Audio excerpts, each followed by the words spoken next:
What does Mordor want with rings? Ask who'll answer in need, who'll come when the last line is broken, when the day is all but done.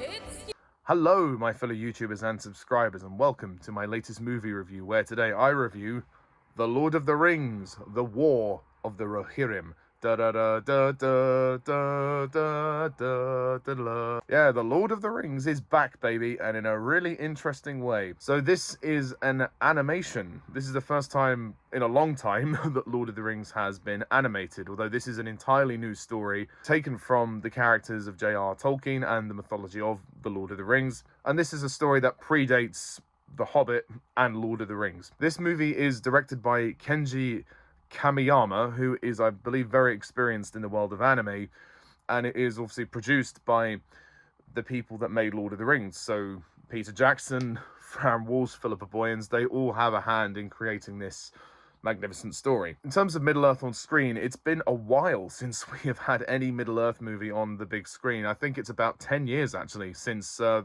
Hobbit trilogy ended with the Battle of the Five Armies. I have done reviews of all 6 Middle-earth movies prior to this if you want to go and check those out, but for now, let's get on with this. A sudden attack by Wolf, a clever and traitorous Lord of Rohan seeking vengeance for the death of his father, forces Helm Hammerhand, the King of Rohan, and his people to make a daring last stand in the ancient stronghold of the Hornburg. So, to add to that, the film centers mainly around his daughter, Helm's daughter, known as Hera, who is in a family full of brothers. She's the only girl, she doesn't really have a mother, and she kind of has to step up and lead the people after her old friend Wolf decides he wants to marry her and take the kingdom. He says, I will seek your hand in marriage if you allow me to take the throne, and etc, etc. Of course, she doesn't really agree to this, even though they do have a history and they have a friendship. She just doesn't want to marry anybody. She's not time for that. But Wolf is not having any of that, and as I've already alluded to, the story goes on from there, and then a war escalates after Wolf cannot let go of his hatred and his quest for vengeance. So, The War of the Rohirrim. This is an interesting movie. I didn't really know how this was going to play out. I saw the trailers for this film and I thought, I just don't know if it's like blind nostalgia that's making me want to watch this movie, because I do love Lord of the Rings, the original Lord of the Rings trilogy.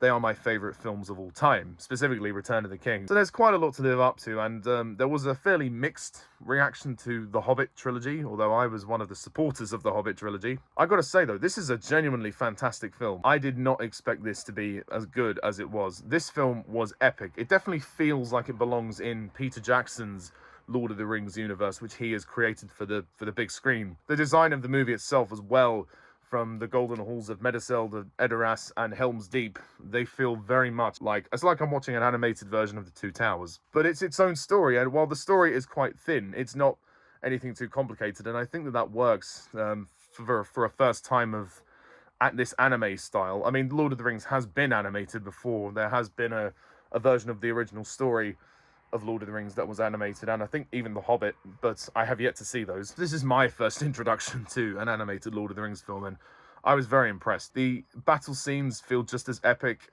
as the original trilogy. Obviously, they're slightly different being an animation, but there's plenty of action to keep you going. It's so great to look at. It's a visual spectacle. It is beautiful. It is so beautifully designed, and I think the world of anime actually really suits The Lord of the Rings, and if they were to make more stories in this format, I think that it would work. But also, you have really interesting characters. The character of Hera, voiced by Gaia Wise, she is very good in this film. Hera's a character who is often, in the beginning of the story, kind of overlooked as nothing more than just a princess who is there to be married and nothing else. But over the story, kind of like Eowyn in the original trilogy, she proves her worth, and she really, you know, proves that she can lead the people. And her father Helm really does change his opinion on her as the story goes on. She basically has to step up and find her courage and restore hope to the people. It's a very basic narrative arc, but for this kind of film, it really works. And she is honestly the best performance of the film. She's very strong, and I really do appreciate her performance. Luca Pasqualino as Wolf, who is our antagonist of the story, he's very good. He's got a thick northern accent, and the guy is dressed, I suppose you could say, a little bit like Anakin Skywalker from Star Wars. He's got like a scar across his face, and how he gets the scar is really interesting. And his backstory and his, leading to his vengeance and his rivalry is very well done. It's very well written, and it's simple, but it's effective. And you get why the guy is so full of hatred. But obviously, as the story escalates, he kind of goes out of control. He can't really control his emotions. It at first becomes a fight for the kingdom, and then it sort of gets more personal. And I'll just mention briefly the others. So we've got Lorraine Ashbourne as Olwyn. She's a big part in this film. She's another shield maiden of Rohan, although she's a little bit older, but she's, I suppose you could say, Hera's closest female friend in the film. Shaun Dooley as Freka, Benjamin Wainwright as Halith, Yazdan Qafouri as Hammer, Laurence Ubong Williams as Freelaf. There's a lot of people I don't know in this film. Michael Wildman as General Targ, who's also a good character. And there may be some other surprises in the movie. There's some returning cast members. We actually have a narration from Miranda Otto, who played Eowyn in the original trilogy, well, The Two Towers and The Return of the King. So it's nice to hear her voice again, and it definitely makes it feel like it belongs in Jackson's Lord of the Rings universe. Dominic Monaghan and Billy Boyd have cameo roles in this film. Yeah, you'll look out for them somewhere. And there's also some nice references to other characters in Lord of the Rings that I won't mention, but if you are a fan, then you should go and see the movie and you'll spot them. One of them's quite blatantly obvious at one point in the film, and the other is also kind of obvious because it's mentioning someone. But I shall say no more than that. The action is honestly incredible, man. Honestly, it is mind-blowing how good the animation is. And the Mumakil come back as well. All the sequences are just breathtaking on a visual level, and seeing it on a big screen really does make all the difference. And the emotion of this film was something that really surprised me. I know Peter Jackson usually invests things with a lot of heart and a lot of soul, and you can tell that it's the same filmmakers because they have invested so much in this. You care about the characters, you care about Hera's constant struggle as she's losing everything around her, but yet she's trying to keep the people safe, and yet she's trying not to give in to Wolf and his demands. You feel the struggle for her dilemma, and it's really powerful. I don't think it hits quite as hard as the original Lord of the Rings trilogy, but this is definitely in the same kind of gritty style of those films, like in terms of the action and the war. I mean, it's called War of the Rohirrim for a reason, so that I can appreciate. The music score is good by Stephen Gallagher. It's not an amazing score, but it's pretty good, and there are some callbacks to Howard Shore's music, which is appreciated, again, making it feel like the same world. And it's not overly nostalgic. It has just the right amount of throwbacks to make you feel, like it's the same universe, but without it pandering to those audiences. And I thought the trailer was potentially a little bit pandering by putting Peter Jackson presents, as much as I love Peter Jackson, that's a blatant nostalgia trip. It's like, I think people might be misled into thinking that Peter Jackson directs this movie, where actually, he doesn't. Kenji Kamiyama's direction is very, very good. It does feel like he's more the director of the animation, which is fine, and I think that lends itself very, very well because it's flawless. The animation is flawless. I can't think of a single thing wrong with the animation in this film.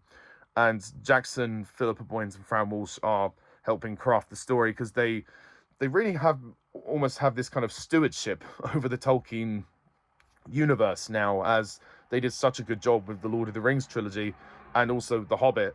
So I think it's pretty safe to have them on your team of storytellers. And I really would love to see more stories in anime for Lord of the Rings, because I think this could be the first of many, and I think it's a fantastic new style, and it definitely keeps the franchise refreshing. I wouldn't say it's as masterful as the original trilogy, but it's very good. It's a very good film.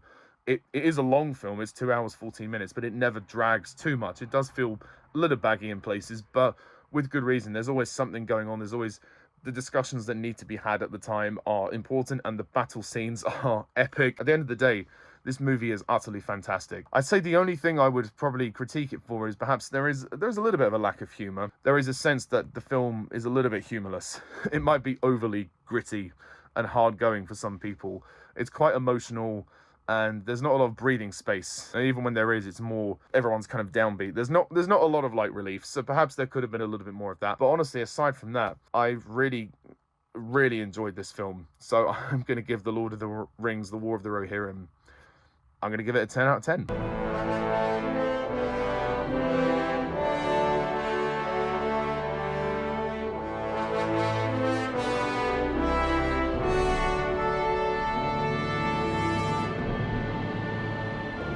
Could it be the best film of the year? Maybe.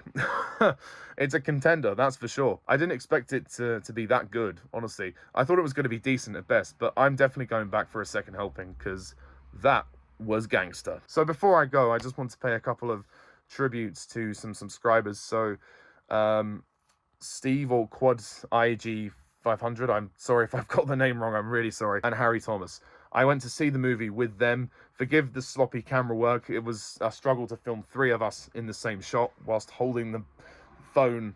So forgive me about the camera work. But we gave our little verdicts on what we thought of this film. So just before I go, I will hand you over to them. Well, me and them. And stay tuned for more reviews to come in the future. What do you think of this film? Please comment down below. Let me know. And I'll see you next time for more reviews. So I'm Pajak's Perspective. See ya. Bye for now. Hello guys, so I'm joined today by Harry Thomas, and what's your YouTube name again? I forgot. My name, I'm iQuadity4. iQuadity4. Yeah, Stitch as well. So we've just come back from seeing, well, I'm punching a bit closer, lads, Lord of the Rings, The War of the Rohirrim, which is the new anime Lord of the Rings film. It's not directed by Peter Jackson. This is the first Middle-earth movie where someone else has directed it. I think someone called Kenji Kamiyama or something like that. Sorry if I mispronounced that. But Peter Jackson, Fran, Walsh and Philippa Boyens, who made Lord of the Rings, are all involved in the project. So to get you guys in. That's some of this. Sorry, I might want to lean in a bit closer. So, yeah, so what did you think of the film, lads? Fantastic. Yes, I enjoyed the animation. It was very, I wouldn't, it sort of, I wouldn't say copy some of the scenes from Lord of the Rings. Take a look. Harry, what about you? What do you think? Yeah, this was a highly enjoyable return to Middle-earth. I mean, even if I don't think it's a perfect Middle-earth movie, and I may be the odd one out here, but I kind of like the Hobbit trilogy better than this. Oh no, that's fair enough. But don't get me wrong, I mean, it's certainly as it's got the mature tone of the Peter Jackson Middle-earth films. There are scenes for an anime where a character gets stabbed by a pitchfork and there are limbs are cut off, and the emotional stakes are high. But in terms of humour, there's barely any humour in this movie. It's a nearly all grim. Like, I mean, at least the Hobbit trilogy had great humour to it and balanced a little more fun, in my opinion. But yeah, but Steve, if you wanted to continue. The blood budget was used, yeah. You're drawn. Oh yeah. Yeah. Also, I thought it was very good, actually. I was surprised. I didn't know what to expect from the trailers. Didn't really do it justice, and I do agree. Perhaps maybe it is a tad humorless, but I still thought it was epic, and it did feel like it belongs in the Peter Jackson Lord of the Rings Middle-earth universe that he's created with the Lord of the Rings and the Hobbit. In terms of what Harry said, I can see where he's coming from. But I really liked the female heroine, Hera. I thought she was amazing. yeah, she kicks ass. Yeah. Yes, Hera the heroine. And the story of how the Rohirrim came about and how that sort of there was a corruption in who was ruling Rohan, and then this massive conflict which emerged from vengeance. And this character Wolf, who, well, I won't spoil it, but who has a bit of beef with some of the people in charge of Rohan. If you loved the Jackson trilogy, it definitely feels like the same tone, despite that it's a different director. And the animation is beautiful. It's really refreshing actually to see this new style come to Middle-earth, and you know, it feels grandiose like the Lord of the Rings. And the design of the film is brilliant with the whole the Golden Hall of Edoras and Helm's Deep. All of that stuff, it feels like I'm watching an animated version of the Two Towers. It's really cool, and there's some nice callbacks as well. We won't spoil them. But there's some good references in there as well. It's quite long, at 2 hours 15 minutes, I think. It's quite long, but I was very impressed. I'd say it never felt dull, and the battle scenes are pretty awesome. So.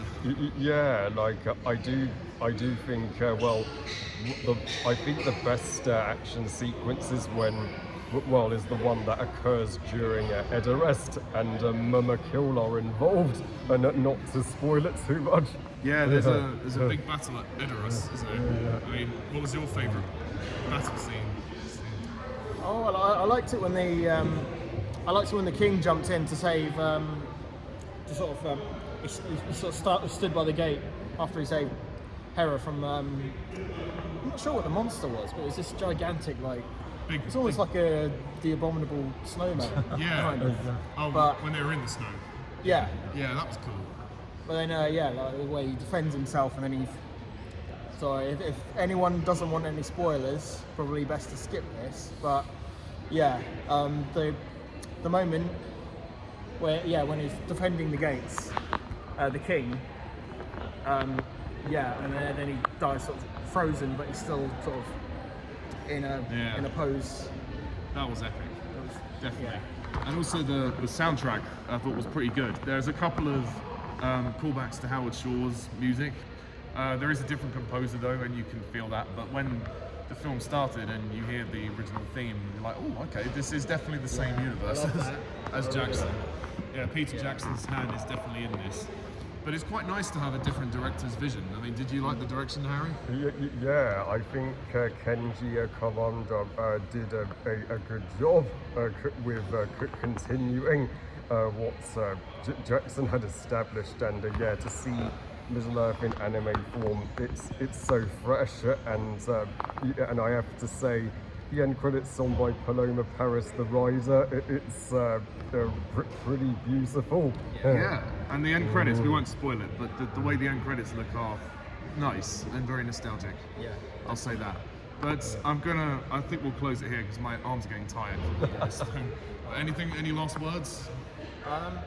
Subscribe to Harry Thomas Pictures and Ollie Pajak Productions. Thank you. Oh, thank you, and Yes. vice versa, subscribe to Pajak Productions. Go and see this film. E5. Yeah, subscribe to all of us. Yeah. Go and see War of the Rohirrim if you love Lord of the Rings. Yeah. Hey, go and see it if you don't love Lord of the Rings. Maybe you'll love it. This might win you over. It's definitely gritty like Lord of the Rings. Oh yes. Whereas The Hobbit is a bit lighter. Peace and love, everybody. Yes. And we will see you next time. My precious. And Merry Christmas.